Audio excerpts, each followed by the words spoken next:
버가모 교회의 사자에게 편지하라. 좌우에 날성검을 가지신 이가 이르시되 내가 어디에 사는지를 내가 아노니 거기는 사탄의 권자가 있는 데라. 내가 내 이름을 굳게 잡아서 내 충성된 증인 안디바가 너희 가운데 곧 사탄이 사는 곳에서 죽음을 당할 때에도 나를 믿는 믿음을 저버리지 아니하였도다. 그러나 내게 두어 가지 책망할 것이 있나니 거기 내게 발람의 교훈을 지키는 자들이 있도다. 발람이 발락을 가르쳐 이스라엘 자손 앞에 걸림돌을 놓아 우상의 제물을 먹게 하였고 또 행음하게 하였느니라. 이와 같이 내게도 니골라 당의 교훈을 지키는 자들이 있도다. 그러므로 회개하라. 그리하지 아니하면 내가 내게 속히 가서 내 입의 검으로 그들과 싸우리라.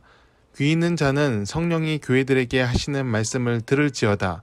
이기는 그에게는 내가 감추었던 만나를 주고 또 흰돌을 줄 터인데 그 돌 위에 새 이름을 기록한 것이 있나니 받는 자밖에는 그 이름을 알 사람이 없느니라. 요한은요, 버가모 교회의 성도들에게 예수님의 뜻을 전합니다. 요한은 예수님을 좌우에 날성검을 가지신 이라고 표현을 합니다. 가만 보니 앞서 두 교회에서도 예수님을 직접적으로 표현하지 않았습니다. 7 금촛대를 거니시는 이, 처음이요 마지막이요 죽었다가 살아나신 이로 표현했습니다. 이는 의도가 들어간 표현이라고 할 수가 있어요. 어떤 사람은 예수님의 이름을 직접적으로 넣지 않은 것을 로마의 감시 때문이다 이렇게 얘기하기도 합니다. 편지에 대한 검열이 있었으니까 예수의 이름이 들어가면 박해의 표적이 될 것을 염려해서 이 은유적인 방법을 택했다 그렇게 주장을 해요. 하지만 과연 그런 방법으로 감시자의 눈을 피할 수가 있었을까요? 핍박이 두렵고 동역자들이 위험했다면 요한은 편지를 쓰지 않았을 것입니다. 요한은 예수님이 누구신지 갈라디아의 7교회가 알기를 원했습니다. 그래서 7교회를 향한 편지에서 예수님이 가지신 그 속성으로 나타낸 것입니다. 버가모 교회의 뜻을 전하신 예수님의 속성은 날선검을 가지신 이입니다. 히브리서 4장 12절은 이 날성검이 어떤 역할을 하는지를 알려줍니다. 하나님의 말씀은 살아있고 활력이 있어 좌우의 날선 어떤 검보다도 예리하여 혼과 영과 및 관절과 골수를 찔러 쪼개기까지 하며 또 마음의 생각과 뜻을 판단하나니. 예수님의 검은요, 모든 것을 분별하는 능력입니다. 선과 악을 깨우치고 하나님의 뜻이 어디에 있는지를 알려줍니다. 악한 유혹에 빠졌을 때 그것을 깨닫고 돌아오게 하고 선을 이루며 나아갈 때 큰 능력으로 역사하십니다. 곧 우리가 하고 있는 모든 일을 알고 계시고 분별토록 하시고 이끌고 계십니다. 이 날성검의 능력은요, 우리 안에 성령을 통해서 나타납니다. 그러므로 우리는요, 성령의 음성에 마음을 기울여야 합니다. 성령께서 느끼게 하시는 하나님의 마음을 깨닫고 옳은 길, 하나님께서 기뻐하시는 삶을 선택하며 살 수 있어야 합니다. 요한이 날성검으로 예수님을 소개한 것은 버가모 교회에 지금 그 능력이 필요하기 때문이에요. 버가모 교회는요, 큰 핍박을 받고 있었습니다. 믿음의 사람들이 잡혀가서 죽임을 당하고 그 핍박이, 그 고난이 끊어지지가 않습니다. 하지만 그 위협 가운데서도 버가모 교회는 믿음을 버리지를 않았어요. 날성검 같은 예수님을 의지해서 버티고 있는 것입니다. 그러나 요한은요, 예수님의 책망이 있다고 전합니다. 외부의 위협은 너무나 잘 견뎠습니다. 하지만 내부로부터 무너지고 있다고 경고를 합니다. 그것이 무엇입니까? 발람의 교훈입니다. 이 발람의 교훈은 곧 유혹이에요. 그 유혹을 분별하지 못하고 있기에 주님의 날성검, 분별의 능력이 필요합니다. 모압 왕 발락은 발람이란 주술사를 데리고 와 이스라엘을 저주하려고 합니다. 하지만 하나님께서는 발람의 입을 통하여 오히려 이스라엘을 축복하십니다. 이에 발람은 이스라엘을 무너뜨릴 방법을 발락에게 알려줍니다. 그것은 이스라엘 스스로 하나님을 떠나도록 하는 것입니다. 발락은 이방 여자를 보내서 이스라엘 남자들이 음행하도록 만듭니다. 그리고 이어서 우상에게 절하도록 합니다. 외부의 위협이 아니라 이스라엘 스스로 하나님을 떠나도록 만든 것입니다. 요한은 그런 발람의 악한 일이 지금 버가모 교회 안에서 벌어지고 있다고 경고합니다. 외부의 핍박은 견디었으나 스스로 하나님을 떠나는 악을 저지르고 만 것입니다. 악은요, 암세포와 같습니다. 그 존재를 감추다가 마지막 순간에 그 악한 모습을 드러냅니다. 발람의 교훈이 그와 같습니다. 달콤하게 접근해서 서서히 영혼을 잠식해 갑니다. 그것이 성적 타락을 동반한 우상 숭배일 수도 있지만 버가모 교회가 핍박을 극복하고 있다는 점에서 다른 유혹일 수도 있어요.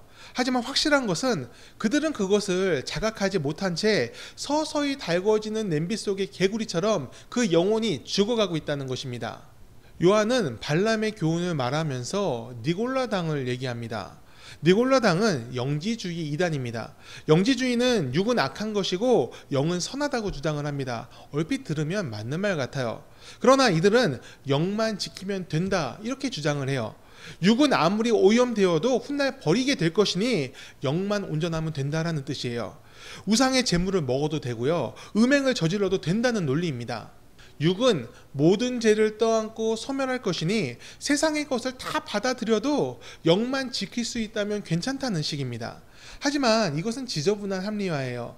영과 육은 분리된 것이 아니라 서로 영향을 주고받습니다. 성경에서 육은 악하고 약한 것으로 비유되는 것은 육이 세상 소욕을 나타내는 말로 쓰였기 때문입니다. 곧 성경에서 말하는 육이란 이런 인간의 몸을 말하는 것이 아니라 은유적인 표현으로 쓴 세상입니다. 곧 세상이 육입니다.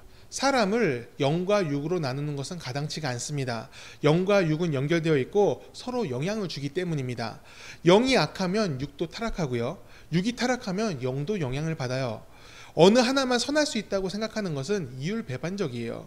하나님은 우리 스스로 정결해질 수 없다는 것을 알고 계셨습니다. 그래서 은혜를 베푸셔서 모든 죄를 덮어버리셨습니다. 그래서 하나님을 의지하는 자, 영접하는 자는 영과 육이 다 구원을 얻습니다. 세상을 살면서 우리 역시 시험을 받을 때가 있습니다. 우리가 버가모 교회와 같은 상황에 놓인다면 우리는 단호하게 신앙을 지켜야 될 줄 믿습니다. 하나님을 위하여 믿음을 지키며 우리에게 유익과 만족이 되더라도 그것을 내려놓을 수 있어야 돼요. 그리고 우리는 성령과 말씀으로 그 유혹을 분별할 수 있어야 합니다. 우리가 믿음을 위해 내려놓는 그 과정이 하나님께 영광이 되고 주님이 우리를 기억하시는 이유가 될 줄 믿습니다. 만일 우리가 분별하지 못하고 죄를 범하면 어떻게 될까요? 이미 죄에 빠졌어. 이미 난 늦은 것 같아. 이런 깨달음을 늦게 얻었다면 어떻게 될까요? 설사 그런 상황에 있더라도 우리에게는 기회가 있습니다. 바로 회개입니다. 회개는 단순히 죄를 나열하는 것이 아니에요. 자복하면서 통회하고 돌이키는 것이 회개입니다. 히브리어로 회개는 슈브라는 단어예요. 이 슈브라는 단어는 용서를 구하다 그런 뜻이 아니라 돌아서다라는 뜻이 있습니다. 곧 죄를 떠나서 그 삶의 방향을 하나님께로 돌리는 것, 그것이 바로 회개입니다. 근래에 더 글로리라는 드라마가 선풍적인 인기를 끌었습니다. 거기서 목사딸이 악인으로 나오는데 참 안타깝지만 그렇게 나와요. 악인으로. 근데 그 목사딸이 자기가 피해를 준 사람한테 이렇게 얘기를 해요. 나 회개했다. 다 용서받았다. 그러니까 너한테 하나도 미안하지 않아. 그런 식으로 얘기를 합니다.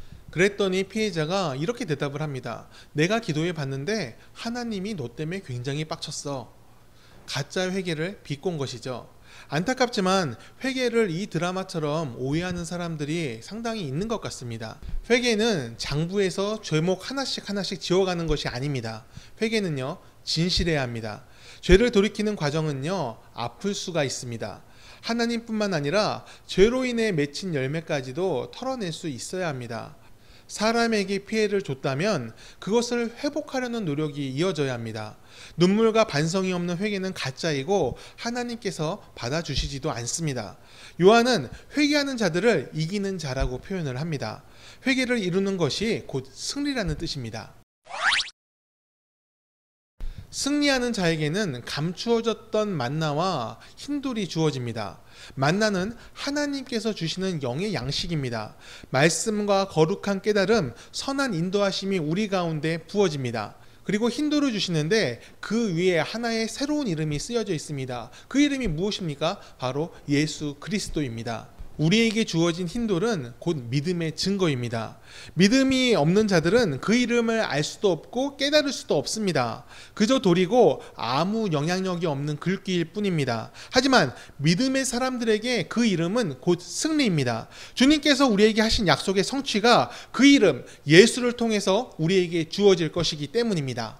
우리가 알거니와 하나님을 사랑하는 자, 곧 그의 뜻대로 부르심을 입은 자들에게는 모든 것이 합력하여 선을 이루느니라. 예수님을 놓치지 않는 자에게 승리가 있습니다. 세상이 주는 시험과 유혹, 넘어뜨림 속에서도 예수님의 이름을 붙들고 있어야 합니다.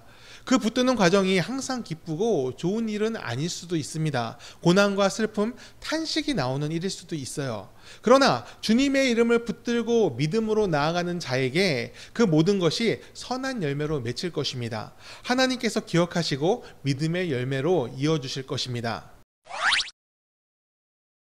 우리는 하나님의 사람으로 부름을 받았습니다. 세상의 종말은 지금도 진행형이고 세상은 우리를 통해서 또한 주님을 보기를 원합니다.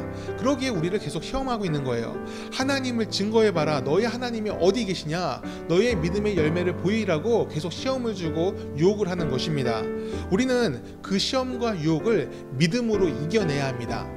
아무리 심한 고난 가운데 있을지라도 우리의 승리는 이미 예정되어 있습니다. 왜냐고요? 주님께서 우리와 함께 하시기 때문입니다. 주님께서 우리와 함께 계심으로 그 하나님의 능력이 곧 우리의 능력이 됩니다. 항상 믿음으로 승리하시길 바랍니다. 오늘도 주님께서 우리와 함께 하십니다. 할렐루야!